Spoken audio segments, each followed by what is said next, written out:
नमस्कार दोस्तों, दिव्य भक्ति कहानियाँ यूट्यूब चैनल पर आप सबका स्वागत है।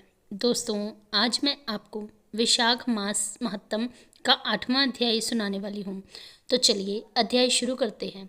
तदंतर मैथिल ने कहा, हे ब्राह्मण, जलदान न करने से इक्ष्वाकु वंशधर राजा का 3 जन्म चातक होना और मेरे घर में ग्रह गोदी बनना ठीक ही हुआ, क्योंकि साधु महात्माओं की सेवा न करने से गिद्ध की योनि पाई। परंतु आपने जो यह कहा कि उसे 7 जन्म तक कुत्ते की योनि मिली, यह बात मुझे बहुत अनुचित प्रतीत होती है कि उसे बिना किसी अपराध के कुत्ते की योनि क्यों मिली।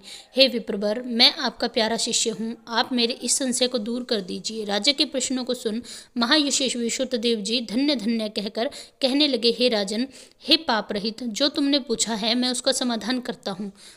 यही बात कैलाश के शिखर पर शिवजी ने पार्वती जी से कही थी। सब लोगों की रचना कर उनकी आमुषिक और ऐहिक 2 प्रकार की स्थिति बनाई, जल सेवा, अन्न सेवा और औषधि सेवा। हे महाभागे, ये तीनों ऐहिक इस लोक की स्थिति के हेतु है। साधु सेवा, विष्णु सेवा और धर्म सेवा ये तीनों परलोक की स्थिति के हेतु है। ऐहिक हेतुओं का करना तत्काल धन संपत्ति देता है। ऐहिक हेतुओं का करना तत्काल धन संपत्ति देता है। अप्रिय बातें कहना भी दुख का हेतु होता है। यहाँ एक पुराना इतिहास वर्णन करते हैं जो ऐसा पापनाशक और अद्भुत है जिसके सुनने से रोमांच हो जाता है।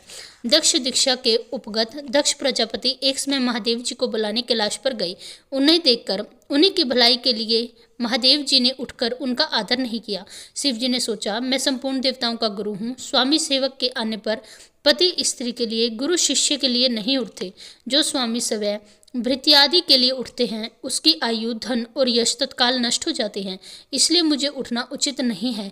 यह मेरा प्यारा ससुर है। ऐसा विचार कर दक्ष प्रजापति की भलाई सोच महादेव जी आसन से न उठे।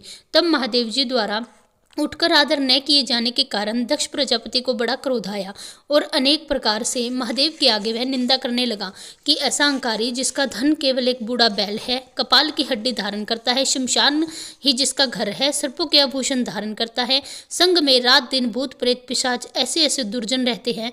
दुरात्मा नारद के बताने से मैंने अपनी कन्या सती का विवाह इसके संग कर दिया। यह भी अलग धर्म वाली हो गई। मैं इसे कभी नहीं सह सकता। मेरी पुत्री से भी मुझे कुछ प्रयोजन नहीं।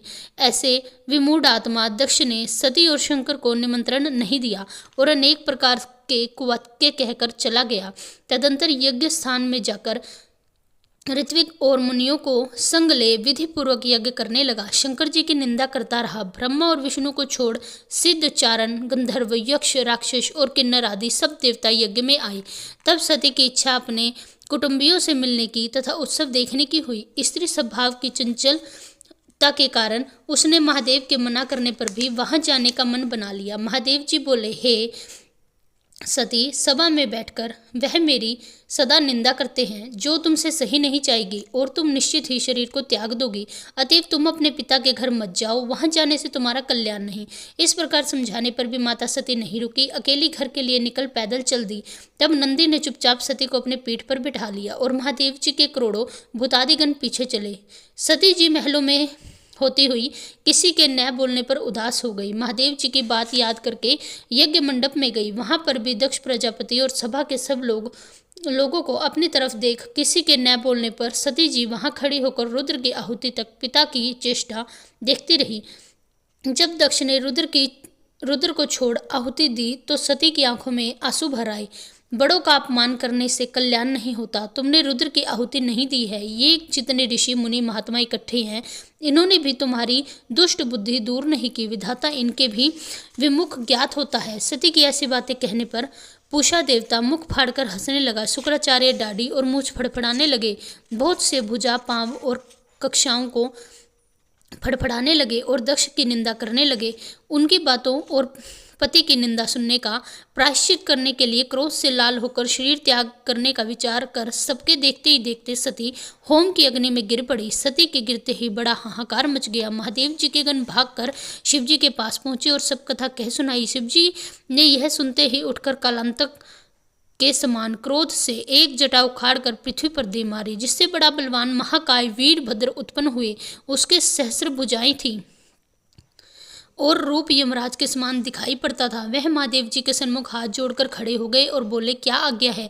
यह सुन रुद्र भगवान क्रोध करके अपने सन्मुख खड़े हुए वीरभद्र से बोले कि तुम बड़े बड़े बलवान भूतगणों को अपने साथ ले जाकर मेरे निंदक दक्ष का नाश कर दो, जिसके कारण मेरी प्रिया सती ने शरीर त्यागा है। महादेव जी की आज्ञा पाकर वे सभी यज्ञशाला में पहुंचे और देवता, असुर, मनुष्य आदि सब सुबटों को मार गिराया। पूषा के दांत उखाड़ डाले तथा दुरात्मा भृगु की दाढ़ी और मूछ उखाड़ डाली। जिसने जो जो अंग फड़काया था उसका वही अंग वीरभद्र ने उखाड़ फेंका और दक्ष के सिर की रक्षा भृगु के मंत्र बल से करने के कारण बड़े उद्योग करने पर भी सिर न कटा। तब रुद्र ने स्वयं आकर उस दुरात्मा का सिर काटकर अलग कर दिया और यज्ञ में जो आए थे उनका संहार कर गणों सहित कैलाश को चले गए। मरने से जो बचे थे वे ब्रह्मा जी की शरण में गए। उनको संग ले ब्रह्मा जी कैलाश पहुंचे। महादेव जी का क्रोध शांत कर समझा बुझाकर उन्हें यज्ञशाला में ले गए और यज्ञ में मारे गए सभी को जीवन दान दिलाया। सदाशिव ने दक्ष के धड़ पर बकरे का सिर रख दिया। उसी से उसकी प्रसन्नता के लिए बम बम बम किया जाता है। बकरे की दाढ़ी भृगुजी के मुख पर लगा दी। पूषा के जहां तहां अंग लगाकर सबके सिर जोड़ दिए और सबका कल्याण किया। दक्ष का यज्ञ पूरा कराकर देवता अपने अपने स्थानों पर गए और शिवजी नैष्ठिक ब्रह्मचर्य व्रत का धारण कर गंगा के तट पर पुन्नांग वृक्ष के नीचे तप करने लगे। दक्ष पुत्री सती ने हिमाचल के घर उसकी स्त्री मेनका के गर्भ से जन्म लिया और वहीं पर उनका लालन पालन हुआ। इतने में तारकासुर नामक एक असुर उत्पन्न हुआ और परमेष्टि ब्रह्मा जी से वर पाया कि शिवाय रुद्र के महाबली पुत्र के अलावा मुझे कोई न मार सके। यह बात सुन उसने सोचा कि शिवजी के तो कोई स्त्री नहीं है तो पुत्र कहाँ से होगा। वह सब लोगों और देवताओं को सताने लगा। तब देवताओं ने दुख ही पा ब्रह्मा जी की शरण में गए। ब्रह्मा जी ने देवताओं को समझाया कि रुद्र भगवान की पत्नी सती ने पहले अपने पिता के यज्ञ में शरीर त्याग कर दिया था। अब वह हिमालय के घर उसने जन्म लिया है जिनका नाम माता पार्वती है और रुद्र भगवान हिमाचल के शिखर पर घोर तप कर रहे हैं। किसी तरह पार्वती का पाणी ग्रहण रुद्र भगवान को कराना चाहिए। ब्रह्मा के ये वचन सुन देवता इंद्र को लेकर अमरावतीपुरी में गए और बृहस्पति जी से सलाह करके अपना कार्य सिद्ध करने के लिए इंद्र, नारद और कामदेव को बुलाया। इन दोनों को बुलाकर नारद जी को हिमालय के पास कहला भेजा कि वह अपनी पुत्री को, जो पहले दक्ष की कन्या थी, शिवजी की पत्नी बनाने के लिए नियुक्त करे। नारद जी से जैसा कहा गया था वैसा करने के लिए वो चले गए। फिर कामदेव से कहा कि सब देवताओं और महादेव के हित के लिए बसंत ऋतु को संग लेकर रुद्र भगवान के तपोवन में चारों ओर मनोहर वसंत ऋतु का विस्तार करो। वहां पार्वती जी महादेव जी के पास पहुंच जाए।